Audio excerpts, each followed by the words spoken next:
Hello friends, வணக்கம். Welcome to நம்ம வீட்டு ஃபுட். இன்றைக்கி நம்ம கிச்சனில் தக்காளி சட்னி எப்படி பண்ணுறதுன்னு பார்க்கலாம். இது தோசை, பனியாரம், இட்லி இந்த மாதிரி எது கூட வச்சு சாப்பிட்டாலும் டேஸ்ட் அவ்வளோ நல்லாயிருக்கும். இப்போது நான் ஒரு வடை சட்டி அடுப்பில் வச்சுருக்கேன். பாத்திரம் சூடானதும் 2 டீஸ்பூன் அளவுக்கு எண்ணெய் சேர்த்துக்கலாம். நான் நல்லெண்ணெயில் தான் இதை செய்ய போகிறேன். நல்லெண்ணெயில் ஒரு டைம் செஞ்சு பாருங்கள், டேஸ்ட் அவ்வளோ நல்லாயிருக்கும். எண்ணெய் லைட்டாக சூடானதும் ஃபஸ்ட்டு நம்ம மிளகாயை சூடுபடுத்தி எடுத்துக்கலாம். எண்ணெய் வந்துட்டு லைட்டாக தான் சூடாக இருக்கணும். ரொம்ப காஞ்சிருந்ததுன்னா மிளகாய் கருகிரும், சட்னி மொத்தமாகவே நல்லா இல்லாமல் போயிடும். ஸோ எண்ணெய் பாதி காஞ்சதும் மிளகாயை போட்டு லைட்டாக பரட்டிட்டு எடுத்து தனியாக வச்சுருங்க. அதுக்கடுத்து தான் வெங்காயம் சேர்த்துக்கிறேன். நான் 2 மீடியம் சைஸ் வெங்காயம், பெரிய வெங்காயம் இருக்குல்ல, அதை கட் பண்ணி போட்டிருக்கேன். நல்லா நீளமாக கட் பண்ணி சேர்த்துருக்கேன். இப்போ இது எல்லாத்தையும் சேர்த்துட்டு நல்லா வதக்கிக்கலாம். கூடவே கொஞ்சமாக உப்பும் சேர்த்துக்கலாம். இந்த வெங்காயமும் தக்காளியும் எந்த அளவுக்கு தண்ணியெல்லாம் வற்றி பச்சை வாசனை போக வதங்குதோ அதில் தான் நல்ல சட்னியோட டேஸ்ட்டே இருக்குது. இப்போ நான் கொஞ்சமாக உப்பு சேர்த்துருக்கேன். சேர்த்துட்டு எல்லாத்தையும் நல்லா வதக்கிக்கலாம்.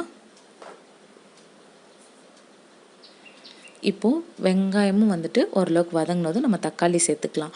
நான் 2 வெங்காயம் மீடியம் சைஸில் எடுத்திருக்கேன். அதே மாதிரி மீடியம் சைஸ் தக்காளி நான் 4 எடுத்திருக்கேன். நம்ம தக்காளி சட்னி அப்படிங்கிறனால கொஞ்சம் தக்காளி கூடுதலாக சேர்த்தோன்னா தான் நல்லாயிருக்கும். இது புளிப்பு கொஞ்சம் கம்மியாக தான் இருக்குது.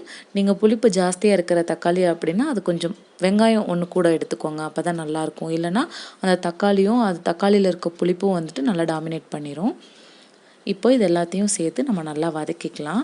உங்களுக்கு கருவேப்பிலையோட ஃப்ளேவர் பிடிக்கும் அப்படின்னா இது மேலேயே கொஞ்சமாக கருவேப்பிலை தூவி வதக்குனிங்கன்னா சட்னி ரொம்பவே வாசனையாகவும் டேஸ்ட்டாகவும் இருக்கும். இப்போ தக்காளியிலேருந்து தண்ணியெல்லாம் நல்லா வெளிவந்து நல்லா அப்படியே சுருளை வதக்கி நம்ம எடுக்கணும். பாருங்கள் எந்த அளவுக்கு வதங்கியிருக்குன்னு. அப்படியே அடுப்பை சிம்மில் போட்டு ஒரு 2 மினிட்ஸ் விட்டுட்டு அடுப்பை ஆஃப் பண்ணிடலாம். இப்போ இது எல்லாமே நல்லா ஆறுனதுக்கப்புறமா நம்ம மிக்ஸி ஜாருக்கு மாற்றிட்டு அரைச்சிடலாம். இப்போ ஃபஸ்ட்டு நான் எடுத்து வச்சுருந்த மிளகாய் சேர்த்துக்கிறேன். அடுத்ததான் கூடவே நம்ம வதக்கி வச்ச வெங்காயம், தக்காளி எல்லாத்தையும் சேர்த்துட்டு நல்லா ஃபைன் பேஸ்ட்டாக அரைச்சி எடுத்துகிட்டு வந்தாச்சு. இப்போ இதுக்கு நம்ம ஒரு தாளிப்பு கொடுத்துடலாம். நான் நல்லெண்ணெயிலேயே தான் தாளிக்கிறேன்.